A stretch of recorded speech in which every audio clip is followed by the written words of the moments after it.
alongside Gareth Batty for the next 20 minutes or so, looking back at an enthralling day's play in Pune, which has just come to a close. Shubman Gill and Yasval walking off the track unbeaten after the dismissal of Rohit Sharma. He was out for a 9-ball duck earlier on. New Zealand posted 259 after batting first on a pitch that took spin and will be expected to take more of it as the test match goes on. Half centuries from Devon Conway, who hit 76, 65 to Rachin Ravindra, and some starts from Latham, Young and Mitchell, and 33 late in the day from Santner when New Zealand came out to bowl after Washington Sundar had taken a test best 7 for 59, 3 wickets going the way of Ravichandran Ashwin. It was Tim Southey, the evergreen Tim Southey, who may not actually have been playing today if not for an injury to Matt Henry, who nipped out Rohit Sharma. A couple of scares for Shubman Gill along the way to stumps, but Gareth Batty, honours even, would you say, at the end of the day? Which side would be marginally happier with their work, or would they both be looking forward to day two? I think with home advantage, you'd just say that India will be the happier of the two. But I don't think 259 is particularly bad. I think it's just below par. I think maybe 280 would be about par, and at one stage you thought that New Zealand could have gone on and got that magical 300 from their point of view, but Ashwin did his normal stuff and got his 3 early wickets, but then it was all about Washington Sundar. It wasn't just a question of running up on a surface that was giving him some assistance, not huge amounts, but enough to make it work. He had plans for his batters, he executed them very well, he bought some wonderful deliveries to take some wickets, but he also outsmarted some batters and made it very difficult. So I think the honours go to Washington Sundar for the day that he had personally. But it's set up for an enthralling day tomorrow because the signs were very nice from Patel and Santner this evening from a New Zealand left-arm spin point of view. Tell us about Washington Sundar then. He was one of 3 changes for India. He came in for Kuldeep Yadav. KL Rahul was dropped, Sarfraz Khan retaining his place, Shubman Gill slotting back in at 3, and Akash Deep replacing Mohammad Siraj. Akash Deep was relatively expensive. 6 overs, no maidens, 0 for 41. We have yet to see really how Shubman Gill's going to go about things, but I mean, Washington Sundar has made sure he's not just playing this test, but he'll be playing the next one as well. Yeah, I think it's nice to see a young man has gone away and worked at his game. He's been around white ball cricket for a period of time. He's obviously got stronger physically, which then he's been able to put into his skill set. So from my understanding and what I saw possibly a year or 18 months ago, he didn't always spend as much time on his right foot to be able to allow the skills to come through, to allow a longer, stronger bowling arm, which can then show that it can be overspin, square spin, change his pace, change his trajectory. It strikes me that he's worked on his physicality and then he's gone away and looked at how he can embrace that into his skill. Because his skill set today was second to none. He was able to control line beautifully, he controlled length around that sort of 5 metres, but also with that he's got different sort of angles to be able to bowl from, but he got beautiful drop on the ball that went through the gate to take the keeper, and then he actually set up Mitchell, who was playing beautifully well, and that was sort of holding the line at 4th off stump with a little bit of drift just to drag him across a bit and then just fade into the pads. It was a beautiful piece of bowling to a guy that had done not a lot wrong really, and the right-handers, you know, it's easy to big up the off-spinner to bowling beautiful balls to Ravindra, to the left-hander, because the ball's spinning away. He was doing it to the right-handers and making it very difficult. And I think, it's a young man that's gone away and worked very hard at his game over a period of time, and the selectors have done an awful lot of good selecting him today. He is a young man, just 25 years of age, but it was the old stager, Ravichandran Ashwin, that got India off to the start that they needed. The first 3 wickets going the way of him. He dismissed Tom Latham with a delightful delivery. LBW for 15. I don't know if there's any luck involved, but certainly there was luck involved in Sarfraz Khan insisting on the review. An on-field not-out call And Will Young, just the tiniest of glove on a ball that was caught down the leg side by Rishabh Pant. And then the big one, really, Devon Conway batted really well in both sessions. He was caught behind for 76. And at each stage, 32 for 1, 76 for 2, 138 for 3. It came at a stage in the game where you just felt New Zealand were just starting to move into the ascendancy, only for Ravichandran Ashwin to put the initiative rather back the way of India. Yeah, certainly Tom Latham's dismissal is what we've seen Ashwin do for years. Just that beautiful challenges, inside edge challenges, and then gets one to hold and spin and wrap him on the shin. It was a beautiful piece of bowling, but the one to Young was actually a very nice piece of bowling. But like you say, it was short leg that insisted that we review this because he's got some glove on it. So brilliant work from him.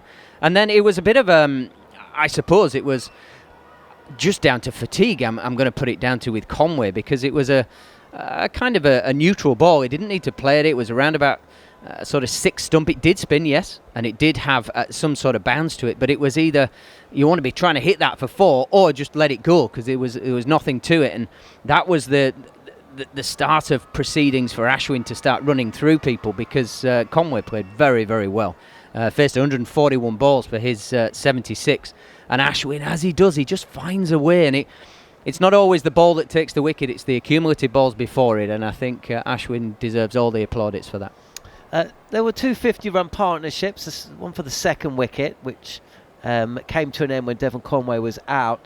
And then there was one for the third wicket between Ravindra, who again, he came to India 2 or 3 years ago. We commentated on that and made his debut, making his way in the game. But now he seems like he's a complete player now, isn't he? And he went at a good tempo, and like Conway's wicket, it was actually a bit of a surprise when he was dismissed. The first of 7 for Washington Sundar.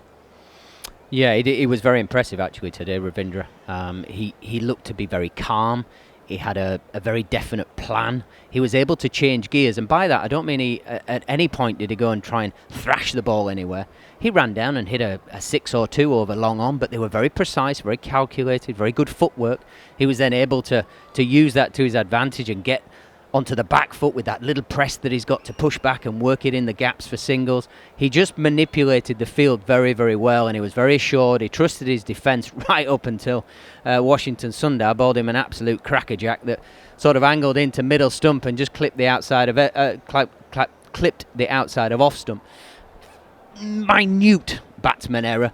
A little bit of getting stuck on the front foot, which just put a kink in the bat path. But I mean, we're being hypercritical there. It was a wonderful piece of bowling, and it was, again, cumulative balls at him. But he's a superstar in the making, is that fella. If he can keep himself fit and keep playing for the period of time that his skill set suggests, he will put himself right up there in New Zealand numbers from runs he'll score. And from that moment, really, the innings unravelled. 197 for 3. New Zealand would have been, if not expecting 300, 320, maybe even 350, hoping that they would be batting by stumps and with a score in and around that. But they actually lost 3 wickets for 7 runs. Blundell, whose struggles in India and in Asia continue, he was bowled through the gate for 3. Final ball of the session. He'll be disappointed with that.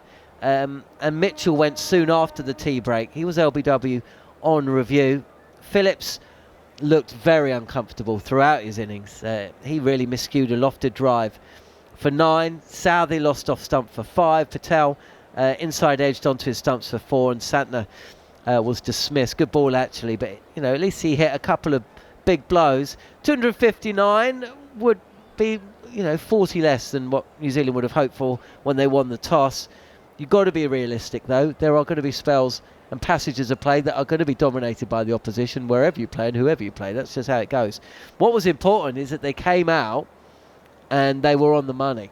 And they were on the money. Tim Southey with a beautiful delivery to dismiss Rohit Sharma.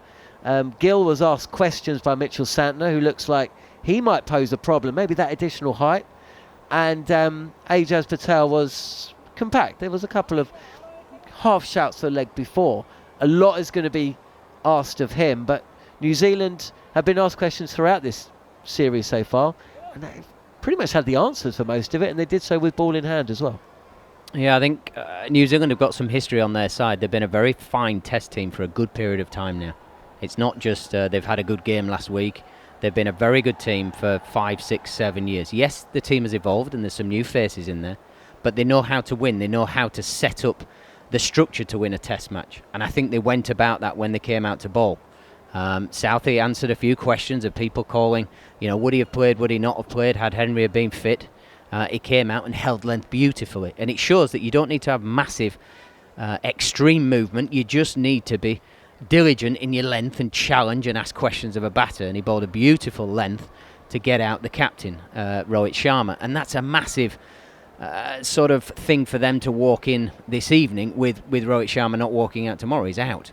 The two spinners, all they needed was just to show that they can hold length. Again, it's the same sort of principle as bowling fast, but your length is just a fraction fuller. You've still got to challenge that sort of knee roll under the shin of the batters, particularly the right-handers, which they both did to Shubman Gill, and there was a couple of shouts and just sliding down the leg side. You do feel that Santa's extra height is going to make him fractionally more potent than Patel, but Patel, can he make it work for him not having that height, and can he challenge almost the shoelaces of the batters, and can he find that length that's going to be challenging?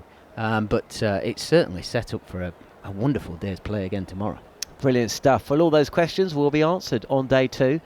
Big thanks to Gareth Batty, to Jarrod Kimber. His super over will be available shortly, and big thanks to Daniel McCarty and also Jeremy Coney, broadcasting out of New Zealand. We will be back at just after 4:45 in the UK and also in New Zealand, AM PM, about 15 minutes before the start of play in Pune, where it's all to play for.